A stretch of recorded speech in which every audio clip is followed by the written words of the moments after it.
जय हिंद दोस्तों, मेरा नाम है एसके आनंद और आप देख रहे हैं एसके एजुकेशन यूट्यूब चैनल। दोस्तों, आज की इस वीडियो में हम आपके साथ चर्चा करने वाले हैं सीटेट परीक्षा 2026 के बारे में, जिसमें से आज के इस सेशन में हम लेकर आए हैं आपके लिए पर्यावरण अध्ययन यानी कि ईवीएस का मॉडल पेपर नंबर 3। आपको पता ही होगा कि आपके क्वेश्चन जो छपते हैं हर साल सीटेट के एग्जाम में, उसमें प्रीवियस ईयर क्वेश्चन मैक्सिमम छपे होते हैं, यानी कि प्रीवियस ईयर क्वेश्चन बहुत बड़ा योगदान होता है आपको पास करवाने के लिए।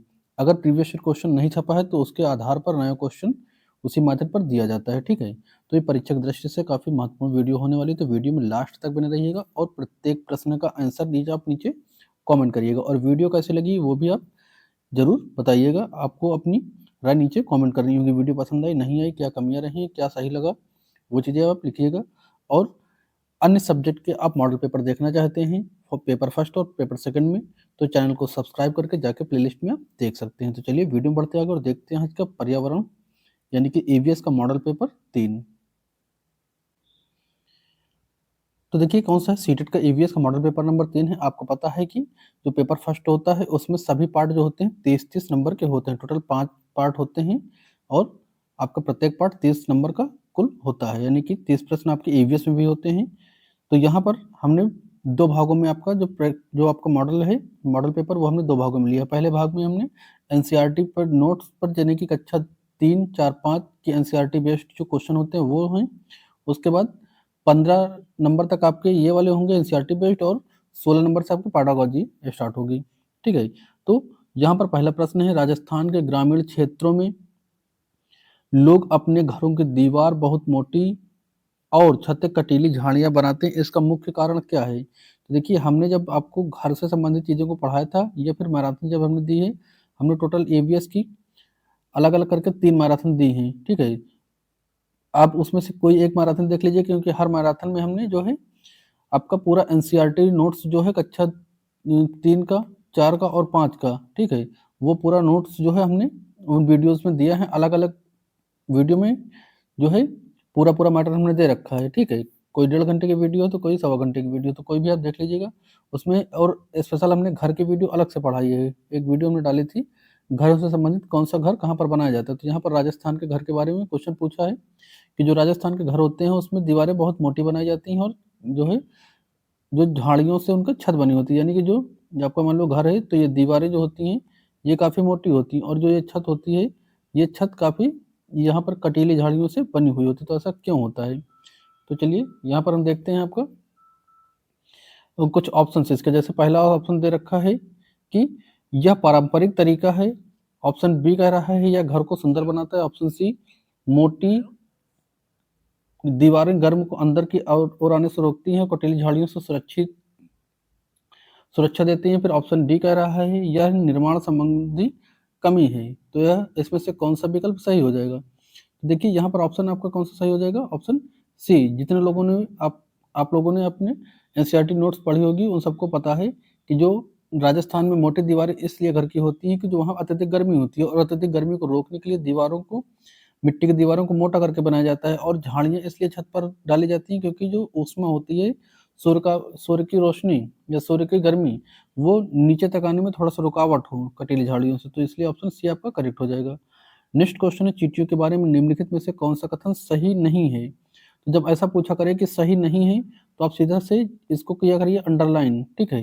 अंडरलाइन किया करिए, उसके बाद पढ़ा करिए चीज़ों को और सही आंसर ढूँढा करिए। तो देखिए यहाँ पर अब आपको सही दिख रहा होगा ना? तो देखिए यहाँ पर ऑप्शन ए कह रहा है चींटियाँ मिल-जुल कर रहती हैं और उनका काम बँटा हुआ होता है। क्या ये ऑप्शन सही नहीं है? या फिर रानी चींटी अंडा देती है, ये नहीं सही? या फिर ये सिपाही चींटी बिल का ध्यान रखती हैं, ये नहीं सही है? या फिर सभी चींटियाँ अंडे देने का काम करती हैं, ये नहीं सही है? तो देखिए, इसमें जो सही विकल्प जाएगा बेटा वो क्या जाएगा? तो ऑप्शन डी सही जाएगा, ठीक है? यहाँ नहीं पूछा था, तो सभी चींटियाँ अंडे देने का काम नहीं करती हैं, मात्र जो रानी चींटी होती है, वही अंडे देती है। तो यहाँ पर ऑप्शन जो है, जो सही तरीके से होता है रियल में, यहाँ पर नहीं पूछा है, तो नहीं वाला तो आपका ऑप्शन डी हो गया। लेकिन सही तथ्य क्या है चींटी के बारे में? तो सभी चींटी मिल-जुल कर एक ही बिल में रहती हैं और प्रत्येक चींटी का काम बँटा हुआ होता है। रानी चींटी सिर्फ़ अंडे देती है, और सिपाही चींटियों का जो है वो बिल का ध्यान रखती हैं, ठीक है? और कुछ पुरुष चींटियाँ भी होती हैं बिल में, ठीक है?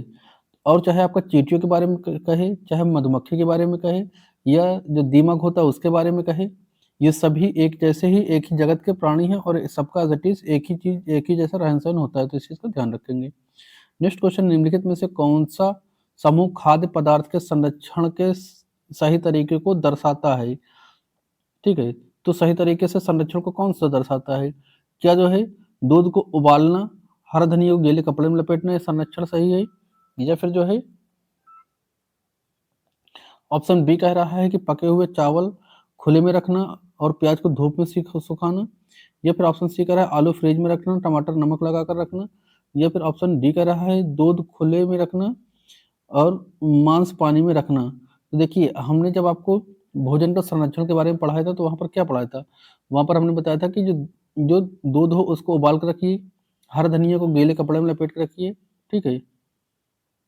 हरे धनिया को क्या बताया था हमने? गीले कपड़े में लपेट कर रखिए, ठीक है? और तो ये ऑप्शन आपका पका हुआ जाएगा। जो पके हुए चावल होते हैं, पके हुए चावल को क्या करना होता है?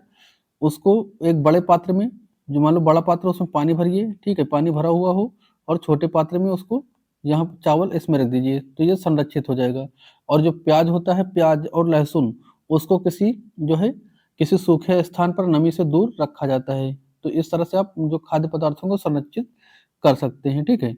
नेक्स्ट क्वेश्चन है, रेगिस्तानी ओक यानी कि डिजर्ट ओक एक पेड़ है जिसकी जड़ें उस गहराई तक जमीन में जाती हैं जब तक कि उन्हें पानी न मिल जाए। यह पेड़ मुख्य रूप से कहाँ पाया जाता है? तो यहाँ से देखिए, यहाँ पर सीधा-सीधा जानिए कि रेगिस्तानी ओक के बारे में यहाँ पर क्वेश्चन पूछा गया है।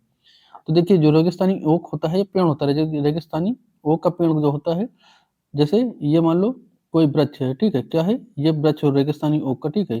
तो जितना ये ज़मीन से ऊपर होगा, उससे कई गुना ज़्यादा क्या होता है? उससे कई गुना ज़्यादा इसकी जो जड़ें होती हैं, एकदम नीचे तक जाती हैं, बहुत नीचे तक चली जाती हैं, ठीक है? ये पानी को अवशोषित करके क्या करती हैं? ये तने में स्टोर करती हैं।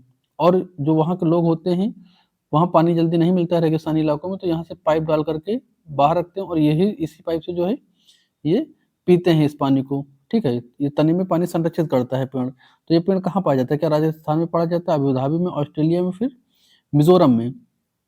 तो बच्चे, ये पेड़ जो पाया जाता है रेगिस्तानी ओक, ये पाया जाता है आपका ऑस्ट्रेलिया में। कहाँ पर? ऑप्शन सी आपका हो जाएगा ऑस्ट्रेलिया। ऑस्ट्रेलिया में रेगिस्तानी ओक का पेड़ पाया जाता है, ठीक है? नेक्स्ट क्वेश्चन है, अल-बरूनी। अल-बरूनी जो एक यात्री था, इसने भारत में तालाबों के बारे में लिखा है। तो किन तालाबों के बारे में लिखा है? भारत के लोग तालाब बनाने में माहिर नहीं हैं, क्या लिखा है? मतलब जो जो तालाबों के बारे में लिखा है, क्या लिखा है? ऑप्शन ए लिखा है, भारत के लोग तालाब बनाने में माहिर नहीं है, फिर ऑप्शन बी लिखा है, यहाँ के लोग तालाब बनाने में कुशल हैं और बड़े-बड़े पत्थरों और लोहे के कुंडों को जोड़कर तालाब बनाते हैं, फिर ऑप्शन सी, भारत में तालाबों की बहुत कमी है, फिर ऑप्शन डी, तालाबों के चारों ओर चबूतरे नहीं बनाए जाते। तो देखिए, अल-बरूनी जो बेटा आया था, ठीक है? अल-बरूनी जो भारत आया था, इसने ऑप्शन ए बताया है, ठीक, सॉरी ऑप्शन बी, यानी कि यहाँ उसने बताया कि भारत के लोग जो है तालाब बनाने में माहिर हैं, कुशल हैं, वो बड़े-बड़े पत्थरों और लोहे के कुंडों से जोड़कर तालाब बनाते हैं, ठीक है? और ये मजबूत और सुंदर तालाब बनाते हैं। बावड़िया कुआँ जो होता है उसके जो है उसके बारे में इन्होंने वर्णन किया है, ठीक है? नेक्स्ट क्वेश्चन है, यह वह कौन सा पक्षी है जिसने नर पक्षी बहुत सारे सुंदर घोंसले बनाता है और मादा पक्षी उन घोंसलों को देखती है, उनमें से सबसे अच्छा घोंसला जो अच्छा लगता है उसे उसे पसंद करती है, उसमें अंडे रखती है। देखिए, हमने पक्षियों के बारे में स्पेशल वीडियो जो बनाई थी उसमें भी हमने आपको ये चीज़ें बताई थी कि कौन सा वो पक्षी है जो कई उसका जो पुरुष होता है, मादा पक्षी, सॉरी ये मेल पक्षी, ठीक है? मेल यानी कि पुरुष पक्षी, वो कई सारे घोंसले बनाता है अपनी महिला पक्षी के लिए, ठीक है? तो उसमें से जो सबसे अच्छा घोंसला होता है, वो फीमेल चिड़िया उस घोंसले को पसंद करती है और उसमें अंडे रखती है। तो क्या ये कलचड़ी के बारे में बता रहा है क्वेश्चन, या फिर शकरकोरा, या फिर दार्जिलिंग चिड़िया, या फिर वीवर पक्षी? तो यहाँ पर देखिए सही जवाब क्या जाएगा? सही जवाब जाएगा आपका ऑप्शन डी, यानी कि वीवर पक्षी, जिसको बया पक्षी कहा जाता है। जो बयर पक्षी होता है उसमें मेल बहुत सारे घोंसले बनाता है और फीमेल जो होती है उसमें जाकर अंडे रखती है। तो ये क्या है? वीवर चिड़िया होती है, ठीक है?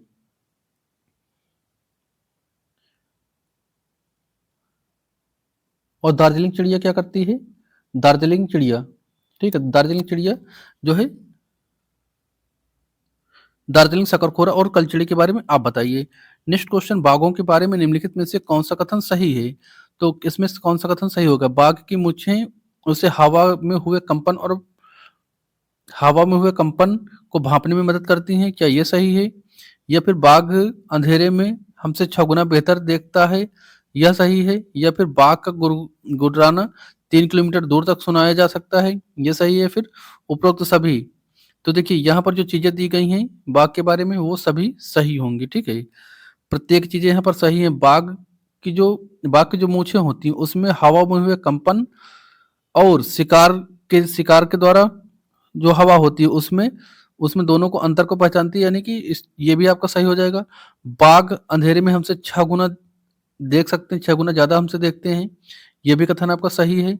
बाघ की गुर्राना जो होता है 3 किलोमीटर से अधिक दूरी तक सुना जा सकता है, ये भी ऑप्शन सही है, इसलिए आपका ऑल अबव यानी कि सभी हो जाएगा।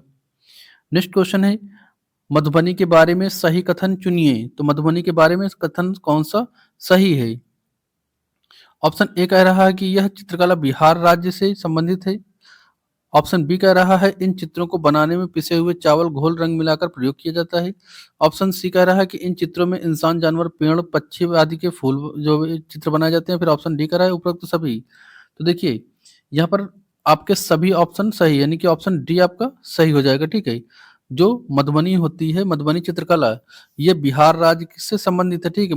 मधुबनी बिहार राज्य से संबंधित है।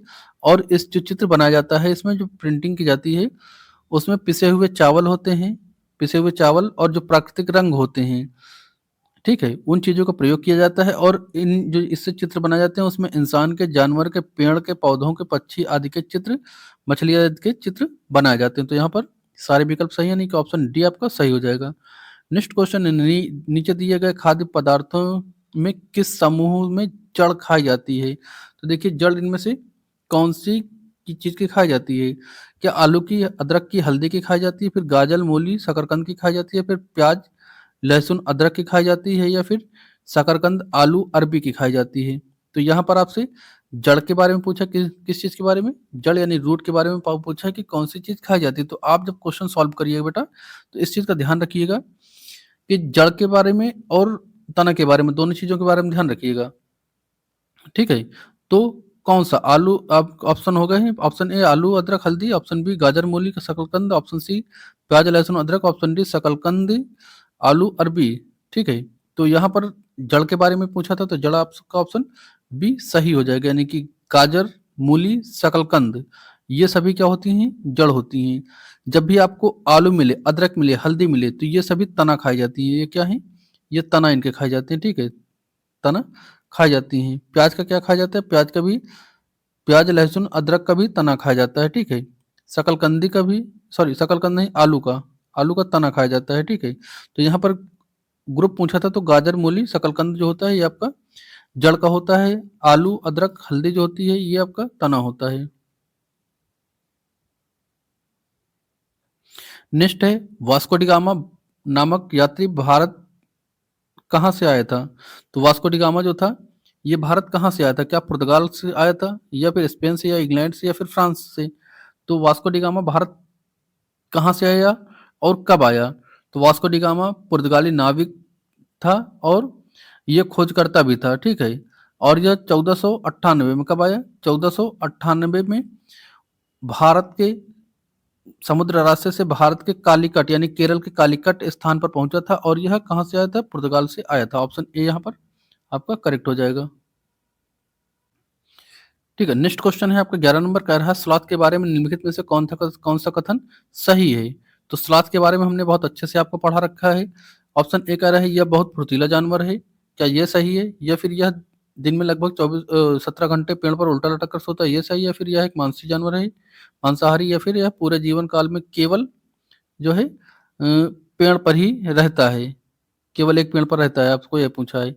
तो इसमें से कौन सा विकल्प आपका सही हो जाएगा? तो देखिए स्लॉथ जो है यह फुर्तीला जानवर नहीं है, बहुत आलसी जानवर है। और यह भालू जैसा दिखने वाला जानवर होता है, लेकिन यह भालू नहीं होता है, ठीक है। यह 24 घंटे में लगभग 17 घंटे सोता है, यह विकल्प आपका सही है। यह एक मांसाहारी जानवर नहीं है, यह एक शाकाहारी जानवर है, यानी कि जिस पेड़ पर रहता है उस पेड़ की पत्तियां ही खाता है और ये पूरे जीवन काल में 8 पेड़ों पर रहता है। 40 साल का इसका जीवन काल होता है लगभग और अपने जीवन काल में लगभग 8 पेड़ों पर ही रह पाता है, यानी प्रत्येक जो है एक पेड़ पर कितने वर्ष रहता है? 5 वर्ष ये एक पेड़ पर रहता है और जिस पेड़ पर रहता है उसी की पत्ती खाता है और जो है सप्ताह में 1 बार या मलमूत्र करने के लिए नीचे ज़मीन पर उतरता है, ठीक है? तो यहाँ पर आपका ऑप्शन बी सही था। नेक्स्ट क्वेश्चन है, कह रहा है हमें भोजन को अच्छी तरह से चबाकर क्यों खाना चाहिए? तो क्यों खाना चाहिए चबाकर? ऑप्शन ए कह रहा है ताकि भोजन का स्वाद बढ़ जाए, ऑप्शन बी कह रहा है ताकि दांत मजबूत रहें, ऑप्शन सी कह रहा है ताकि भोजन का पाचन ठीक तरह से हो सके या फिर ऑप्शन डी कह रहा है ताकि हमें जल्दी भूख ना लगे। तो देखिए यहाँ पर जो सही जवाब जाएगा बच्चा वो जाएगा ऑप्शन सी। अगर आप भोजन को चबाकर खाते हैं तो पाचन सही तरीके से हो पाएगा, ठीक है? भोजन को अच्छी तरह से चबाने से छोटे-छोटे टुकड़े में टूट जाता है और उसमें लार अच्छी तरह से मिल जाती है। इससे भोजन का पाचन पेट में आसानी से और ठीक तरीके से हो जाता है, यानी कि ऑप्शन नंबर सी आपका सही होगा। नेक्स्ट क्वेश्चन है, भारत में किस राज्य में पिचर प्लांट यानी कि नेफेंथीस पाया जाता है जो कि कीड़ों का शिकार करता है? तो इसके नाम कई सारे हैं, नाम को भी आप ध्यान रखिएगा, ठीक है? इसको नेफेंथीस इंग्लिश याद रखिएगा, ठीक है? नेफेंथीस वो वृक्ष जो होता है, पेड़ होता है, नेफेंथीस पेड़ होता है जो कीड़े-मकोड़ों का शिकार करता है। क्यों करता है? तो वो जिन जगहों पर नाइट्रोजन की होती है कमी, ठीक है? जिन जगहों पर नाइट्रोजन की कमी होती है पृथ्वी में, वहाँ पर ये पेड़ उगते हैं और इसका जो फूल हमने कई बार बताया थोड़ा-सा घड़ेनुमा होता है, घड़ेनुमा होता है और यह एक स्मेल छोड़ता है पौधा, ठीक है? यह स्मेल छोड़ता है जिससे मेढक हो गया, छोटे-छोटे चूहे हो गए, कीड़े-मकोड़े और हो गए, तो इसकी तरफ क्या होते हैं? आकर्षित होते हैं और जैसे ही यहाँ पर आके बैठते हैं तुरंत ये घड़ा जो है पहले खुला रहता है, जैसे यहाँ पर आते हैं वैसे ही हो जाता है बंद, तो कीड़े-मकोड़े जो भी अंदर रहते हैं ये इसी में मर जाते हैं, तो इसको शिकारी पौधा भी कहा जाता है। तो ये पूछा कहाँ पाया जाता है? क्या असम में, मेघालय में, उत्तराखंड में, फिर अरुणाचल प्रदेश में? तो सही जवाब क्या हो जाएगा? ये मेघालय में पाया जाता है, ठीक है? ये कहाँ पाया जाता है? ये मुख्य रूप से मेघालय राज्य के गारो खासी जयंती पहाड़ियों में ये पाया जाता है, ठीक है? नेक्स्ट क्वेश्चन है आपका, यदि आप भारत के मानचित्र पर दिल्ली से चेन्नई की ओर यात्रा कर रहे हैं तो आपकी यात्रा का मुख्य दिशा क्या होगी? तो यात्रा की मुख्य दिशा आपकी क्या होगी, ठीक है? तो किधर से किधर जाएँगे? अगर आप मान लो दिल्ली कहाँ पे होती है? चलिए मैप हम आपको बना के दिखाते हैं, ठीक है? थोड़ा-सा मैप बनाने की हम कोशिश करते हैं, बना तो पाते नहीं, फिर भी हम बनाने की कोशिश करते हैं, ठीक है? 1 मिनट। तो देखिए ये थोड़ा-सा यूँ कुछ ऐसा होता है, ठीक है? ऐसा कुछ होता है, ज़्यादा नहीं बना पा रहे हैं भाई, लेकिन थोड़ा-सा समझने की कोशिश करें। दिल्ली है कहाँ पे? दिल्ली लगभग एक यहाँ पे है ना, दिल्ली कहाँ पे? यहाँ पे है और चेन्नई कहाँ है ना, चेन्नई कहाँ पर है? चेन्नई लगभग यहाँ पर स्थित है, चेन्नई यहाँ पर स्थित है। तो आप दिल्ली से चेन्नई की ओर यात्रा करेंगे तो किधर जाएँगे? इधर के लिए जाएँगे, यानी कि ऑप्शन क्या हो जाएगा आपका? दक्षिण की तरफ। तो आप सभी राज्यों को भी देख लीजिएगा, चैनल पर वीडियो अपलोड है, जाकर उसको भी देख सकते हैं कि कौन-सा राज्य किस दिशा में पड़ता है, ठीक है? तो ये देखिएगा ऑप्शन बी आपके यहाँ का सही हो गया। नेक्स्ट, मच्छर के प्रजनन को रोकने के लिए ठहरे हुए पानी पर तेल डालने की सलाह क्यों दी जाती है? ठीक है, तो आपसे बताया जाता है जिस टाइम बारिश होती है, बारिश के टाइम आपसे कहा जाता है कि प्रजनन को रोकने के लिए जो पानी जहाँ पर हो, जैसे जिन स्थानों पर पानी रुका हुआ हो वहाँ पर तेल डाल दीजिए, ठीक है? जो डीजल है, पेट्रोल डाल दीजिए तो मच्छर के अंडे मर जाते हैं, ठीक है? तो क्यों कहा जाता है? क्या तेल मच्छरों को मार देता है या फिर तेल पानी का पृष्ठ तनाव कम कर देता है जिससे मच्छरों का लार्वा सांस नहीं ले पाते, या फिर ऑप्शन सी कह रहा है तेल पानी को गंदा कर देता है जिसमें मच्छर वहां नहीं आते, या फिर तेल पानी को वाष्पित होने से रोकता है, ठीक है? तो सही जवाब इसमें क्या हो जाएगा? सही जवाब हो जाएगा आपका ऑप्शन बी। ऑप्शन बी यानी कि तेल का पृष्ठ तनाव, तेल क्या होता है? तेल पानी के पृष्ठ तनाव को कम कर देता है, जिसमें मच्छर के लार्वा सांस नहीं ले पाते हैं और मर जाते हैं, ठीक है? यानी कि मान लो इस बॉक्स में पानी भरा हुआ है, ठीक है? इस बॉक्स में अगर पानी भरा हुआ है यहाँ तक, तो इसमें जो तेल डालते हैं, तेल ऊपर एक परत बना लेता है, ठीक है? एक परत बना लेता है और पृष्ठ तनाव को क्या करता है?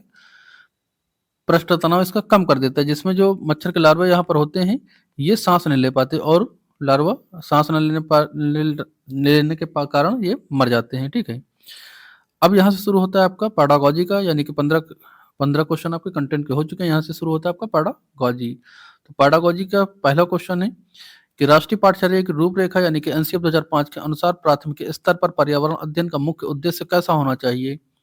तो कैसा होना चाहिए? ठीक है, क्या स्वतंत्र रूप से प्रयोग करने की कुशलता प्राप्त करना, या फिर ऑप्शन बी विषय विषय की आधारभूत संकल्पनाओं की आधारभूत समझ का विकसित करना, या फिर ऑप्शन सी कह रहा है कि कक्षा कक्षीय अधिगम को विद्यालय के जीवन से जोड़ना, बाहर के जीवन से जोड़ना होगा, या फिर ऑप्शन डी कह रहा है पर्यावरण की समस्या के बारे में जागरूकता पैदा करना। तो इनमें से प्राथमिक स्तर पर पर्यावरण अध्ययन का मुख्य उद्देश्य क्या होना चाहिए? तो इसमें देखो सही जवाब क्या जाएगा, सबसे उचित विकल्प आपको चुनना होता है। तो सबसे उचित विकल्प क्या हो जाएगा बेटा, कक्षा कक्षी अधिगम को विद्यालय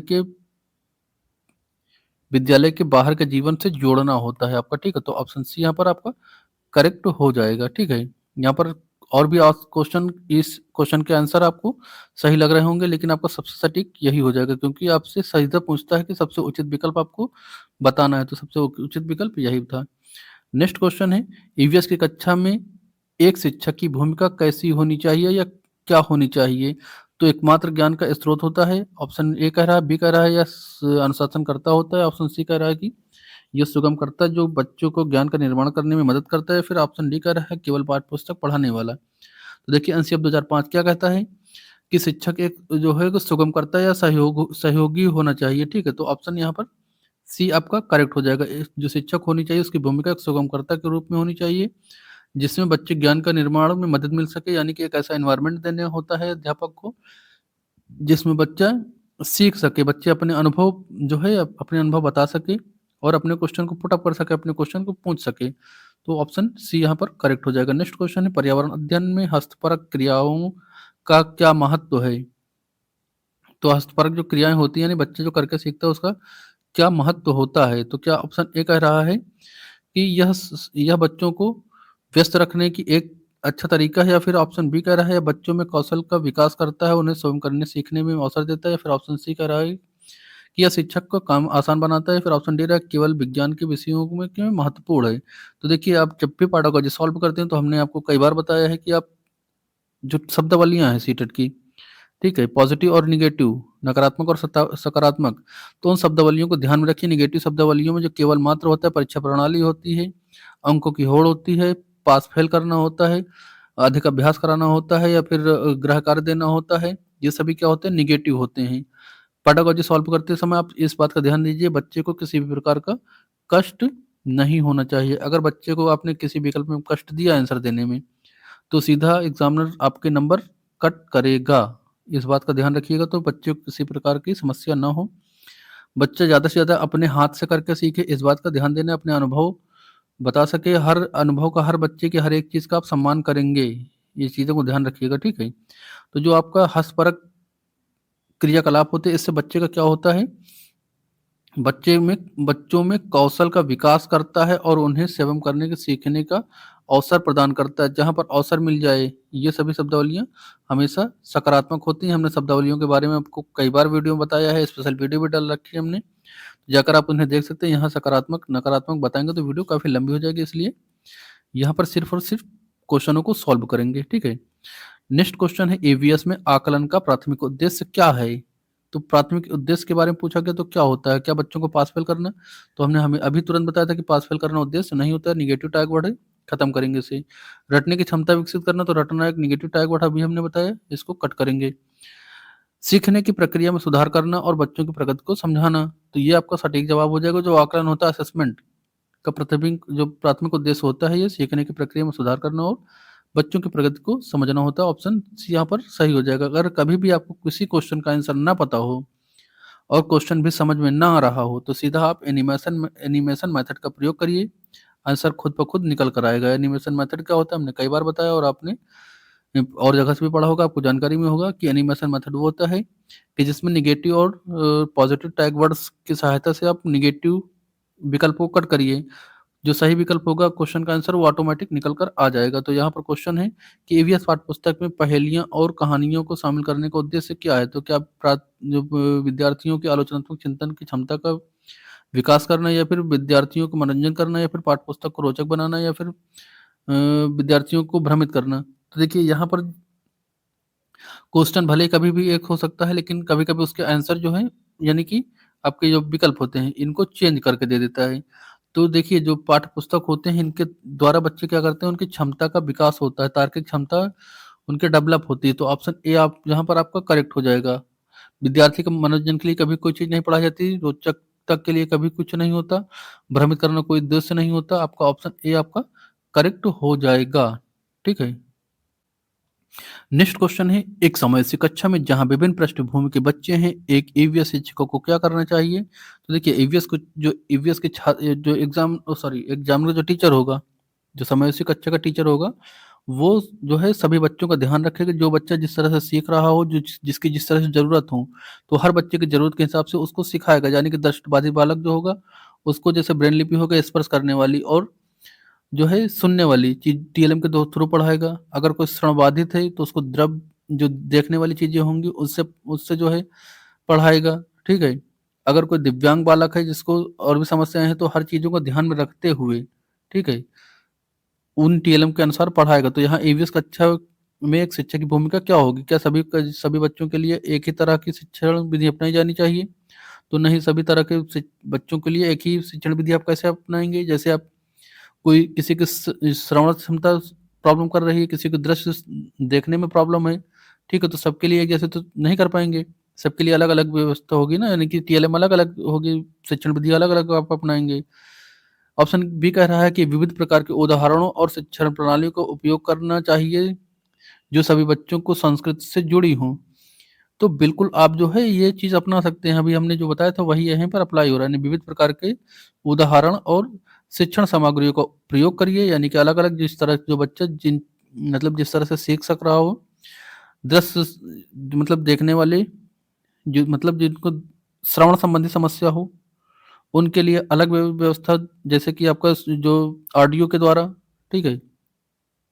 ऑडियो के द्वारा, और जो अलग-अलग मेथड के अनुसार जो सीख पा रहे हो जिससे बच्चे, जिससे उन्हें सहायता मिले, उन चीज़ों का प्रयोग करना होगा। केवल बहुसंख्यक को समुदाय को नहीं, धीमी गति से सिखाने वाले बच्चों की उपेक्षा नहीं। तो आप ऑप्शन बी के साथ जा सकते हैं। नेक्स्ट क्वेश्चन है भ्रमण, क्षेत्र भ्रमण, यानी कि फील्ड ट्रिप को ईवीएस में एक महत्वपूर्ण शिक्षण विधि माना जाता है, क्योंकि? तो देखिए जो आपका ईवीएस हो गया और एसएसटी हो गया, दोनों को भ्रमण विधि, एसएसटी यानी कि सेकंड पेपर जो होता है उसमें भ्रमण विधि बहुत महत्वपूर्ण होती है। तो भ्रमण विधि का प्रयोग क्यों किया जाता है? तो ऑप्शन ए कह रहा है यह बच्चों को स्कूल से बाहर ले जाने का एक बहाना होता है, तो बहाना ये नहीं होता है। क्यों? बहाना ये नहीं होता है, ठीक है? तो ऑप्शन ए क्या हुआ? ये कट गया। ऑप्शन बी कह रहा है बच्चों को प्रत्यक्ष अनुभव प्रदान करता है जो सीखने में अस्थायी होता है, तो बिल्कुल आप ऑप्शन बी के साथ जा सकते हैं। माता-पिता को खुश करने के लिए नहीं, इसमें कोई पढ़ाई नहीं होती इसलिए नहीं। जो बच्चे को पढ़ाया जाता है, क्लास में जो पढ़ाया गया उसको प्रत्यक्ष रूप से उसको दिखाना, वो अनुभव, उसको प्रत्यक्ष अनुभव प्रदान करना, जो कि बच्चा हमेशा के लिए वो चीज़ को याद रख सकता है, ठीक है? तो ऑप्शन बी यहाँ पर आपका करेक्ट हो जाएगा। नेक्स्ट क्वेश्चन है बिना बोझ के शिक्षा का क्या अर्थ है? बिना बोझ के शिक्षा का क्या अर्थ है? तो क्या स्कूल के बस्ते का वजन कम करना, या फिर पाठ्यक्रम को कम करना, या फिर बच्चों के अनावश्यक सूचनाओं रटने का बोझ कम करना और उन्हें समझ के लिए सीखने पर जोर देना, या फिर ऑप्शन डी कह रहा है कि गृह कार्य देना बंद करना। तो गृह कार्य तो वैसे भी नेगेटिव टैग वर्ड सेट यहाँ पर, अगर आपको ऑप्शन क्वेश्चन ना समझ में आया हो, तो यहाँ पर एनिमेशन मेथड का बिल्कुल इस्तेमाल कर सकते हैं। तो गृह कार्य आपका कट गया। इसके बाद क्या करना होगा आपको? इसके बाद जो है बस्ते का वजन कम करना, क्या ये होता है? तो बस्ते का वजन कम करना नहीं होता। पाठ्यक्रम को क्या करना सही होता है बच्चे का? तो पाठ्यक्रम को कम करना उद्देश्य नहीं होता है। बिना बोझ के शिक्षा का अर्थ है कि बच्चों से अनावश्यक सूचनाओं और रटने का बोझ कम करना और उन्हें समझ के सीखने पर जोर देना। इसीलिए कहते हैं हस्तपरक शिक्षा सबसे अच्छी होती है, ठीक है? तो जो फर्जी की चीज़ें हैं उनको मतलब उनको रटने का बोझ कम कर देना और उन्हें समझ के साथ सीखने पर जोर देना। ऑप्शन सी यहाँ पर आपका करेक्ट हो जाएगा। नेक्स्ट क्वेश्चन है, एक अच्छी ईवीएस पाठ्यपुस्तक की क्या विशेषता होनी चाहिए? तो क्या उसमें परिभाषा तकनीक शब्द का प्रयोग हो? तो जो प्राथमिक स्तर पर परिभाषा हो गया, सूत्र हो गए, रूल्स हो गए, बिल्कुल नहीं सिखाए जाएंगे। ऑप्शन ए आपका गलत हुआ। बी कह रहा है, या बच्चों को अनुभव पर आधारित हो और उन्हें खोजने के अवसर प्रदान हो। तो देखिए अवसर सीधा आप पहचानिए और सही मारिए। तो आप जहाँ पर अवसर मिल गया, या बच्चे कहीं विकल्प में अवसर मिल जाए आपको, या बच्चा करके सीख रहा हो, या हस्तपरक मिल जाए, या फिर जो है कहीं पर अनुभव मिले, मातृभाषा मिले, समावेशी कक्षा मिले, तो ये सभी आपके पॉजिटिव होते हैं। आप हमेशा सीधा सही मार सकते हैं। यह केवल जानकारी का संग्रह होता है या मोटी रंगीन होती है, तो गलत हो जाएगा। जो पाठ्यपुस्तक होनी चाहिए एवीएस की एक अच्छी पाठ्यपुस्तक में, एक ऐसी होनी चाहिए जो बच्चों के अनुभव पर आधारित हो और उन्हें खोजने के अवसर मिले बच्चों को। तो ऑप्शन बी करेक्ट हो जाएगा। नेक्स्ट क्वेश्चन है, एवीएस कक्षा में शिक्षक को किस प्रकार के प्रश्न पूछने चाहिए? तो देखिए जो प्रश्न पूछने चाहिए वो हमेशा कैसे होने चाहिए? खुले अंत वाले, यानी कि जिसके एक से अधिक क्वेश्चन हो, जिसमें क्रिटिकल थिंकिंग का डेवलपमेंट हो बच्चे में, ठीक है। तो वो ऐसे प्रश्न हमेशा पूछने चाहिए, ठीक है, जिसका क्वेश्चन का आंसर एक हो, सिर्फ एक हो, या रटारटार क्वेश्चनों को नहीं पूछना चाहिए, ठीक है। तो ऑप्शन ए कह रहा केवल हाँ ना वाले प्रश्न, तो नहीं, केवल ऐसे प्रश्न जिनका एक ही सही उत्तर हो, यानी बंद अंत वाले नहीं। कैसे क्वेश्चन पूछने चाहिए? खुले अंत वाले, यानी कि ओपन एंडेड, जिनको अपसारी कहते हैं, ठीक है। तो खुले अंत वाले जो बच्चे को सोचने और विचार करने के लिए प्रेरित करें, ठीक है। हमने कई बार आपको इसका उदाहरण दिया है, खुले अंत वाले जिनका जो जिसको कहते हो आउट ऑफ द बॉक्स, जिसके एक से अधिक आंसर हो, ठीक है, जिसको अपसारी चिंतन भी कहते हो। यानी कि आप कह सकते हो कि मान लो आपके किसी एक वर्ष में अगर बारिश नहीं हुई, तो फिर भारत की हालत क्या होगी? या फिर आप ऐसा पूछ सकते हो कि अगर वृक्ष पूरी तरह से खत्म हो जाए, दुनिया में वृक्ष खत्म हो जाए, तो हम जीवित कैसे रह सकते हैं? या फिर मान लो एक हफ्ते आपके घर में पानी ना आए, तो आप कैसे रहोगे? तो इस तरह की चीजें यानी कि जो है जिसमें बच्चा सोचे विचारे और अलग अलग सबके उत्तर आए। तो जैसे इस तरह का क्वेश्चन पूछोगे तो हर बच्चा अलग तरह से सोचेगा और अपना अपना अलग अलग जवाब दोगे। तो ये हो जाएंगे आपके आउट ऑफ द बॉक्स, यानी इंटेड ओपन एंडेड क्वेश्चंस, ठीक है। तो ऐसे प्रश्न पूछने चाहिए। नेक्स्ट क्वेश्चन है क्वेश्चन नंबर 26। एवीएस में एवीएस सीखने में समुदाय की भूमिका होनी चाहिए, क्या भूमिका होनी चाहिए? तो देखिए ऑप्शन ए कह रहा है केवल स्कूल के लिए धन धन उपलब्ध कराना, तो केवल आपका गलत हो जाएगा। समुदाय के सदस्य जैसे बुजुर्ग, कारीगर बच्चों के लिए ज्ञान और अनुभव का एक महत्वपूर्ण स्रोत हो सकता है, क्या ये ऑप्शन होगा? या फिर ऑप्शन सी कह रहा है कि समुदाय का सीखने का कोई योगदान नहीं होता है? या फिर ऑप्शन जो है ऑप्शन डी कह रहा है कि समुदाय केवल स्कूल के कार्यालयों को दर्शाने का एक रूप होता है? तो क्या ऑप्शन ये आपका सही हो जाएगा? तो कौन सा ऑप्शन आपका सही होगा, आपको नीचे कमेंट फटाफट करना है, ठीक है। तो इसका सही जवाब क्या हो जाएगा? जल्दी से नीचे कमेंट करिए, ठीक है। तो सही जवाब बेटा क्या हो जाएगा? इसका सही जवाब जाएगा आपका ऑप्शन बी, ठीक है। क्या जाएगा? ऑप्शन बी आपका सही हो जाएगा। समुदाय के सदस्य जैसे बुजुर्ग, कारीगर बच्चों के लिए अनुभव का एक महत्वपूर्ण स्रोत हो सकते हैं। ऑप्शन बी यहाँ पर करेक्ट हो जाएगा। नेक्स्ट क्वेश्चन, रचनात्मकता रचनात्मकता या रचनात्मक आकलन और योगात्मक आकलन में क्या अंतर होता है? तो क्वेश्चन बहुत अच्छा यहाँ पर पूछा है। रचनात्मक आकलन और योगात्मक आकलन में क्या अंतर होता है? तो देखिए ध्यान से देखिएगा इसको। तो कह रहा है पहला ऑप्शन कह रहा है रचनात्मक आकलन साल के अंत में होता है, जबकि योगात्मक आकलन साल भर चलता रहता है। तो क्या ऑप्शन ए सही है? या फिर ऑप्शन बी कह रहा है रचनात्मक आकलन सीखने के दौरान सुधारने के लिए होता है, जबकि योगात्मक आकलन सीखने के अंत में उपलब्धियों का न्याय करने के लिए होता है। या फिर कह रहा है ऑप्शन सी कह रहा है दोनों एक ही हैं। या फिर ऑप्शन डी कह रहा है रचनात्मक आकलन केवल लिखित परीक्षा होती है। तो देखिए ये आपको गलत हो गया, क्योंकि आकलन लिखित नहीं होता है। रचनात्मक आकलन लिखित नहीं, केवल लिखित नहीं होगा, केवल हमेशा निगेटिव होता है, कट गया। दोनों एक ही हैं तो फिर अलग अलग नाम क्यों है, इसलिए ऑप्शन सी भी आपका कट गया, ठीक है। यहाँ पर बचता है आपका ऑप्शन ए और ऑप्शन बी। तो जो देखिए रचनात्मक आकलन साल के अंत में नहीं होता है, योगात्मक आकलन साल के अंत में होता है, तो आपका ऑप्शन ए भी कटा। बचा क्या? ऑप्शन बी, यानी कि रचनात्मक आकलन सीखने के दौरान सुधार के लिए होता है, जबकि योगात्मक आकलन सीखने के अंत में न्याय की जो उपलब्धि का न्याय करने के लिए होता है। तो ऑप्शन बी आपका करेक्ट हो जाएगा, ठीक है। ऑप्शन बी यहाँ पर करेक्ट हो जाएगा क्वेश्चन नंबर 27 का। नेक्स्ट क्वेश्चन है ईवीएस में प्रक्रिया कौशल जैसे अवलोकन, वर्गीकरण और निष्कर्ष निकालने का विकास क्यों महत्वपूर्ण होता है? तो ऑप्शन ए कह रहा है कि ताकि बच्चे वैज्ञानिक बन सकें। तो बच्चों को आप वैज्ञानिक बनाने के लिए पढ़ाते हैं क्या? तो ऐसा नहीं होगा। ताकि बच्चे अपने आसपास की दुनिया को बेहतर ढंग से समझ सकें और समस्याओं का समाधान कर सकें। तो बिल्कुल आप ऑप्शन बी के साथ जा सकते हैं। ऑप्शन बी सबसे सटीक जवाब यहाँ पर है।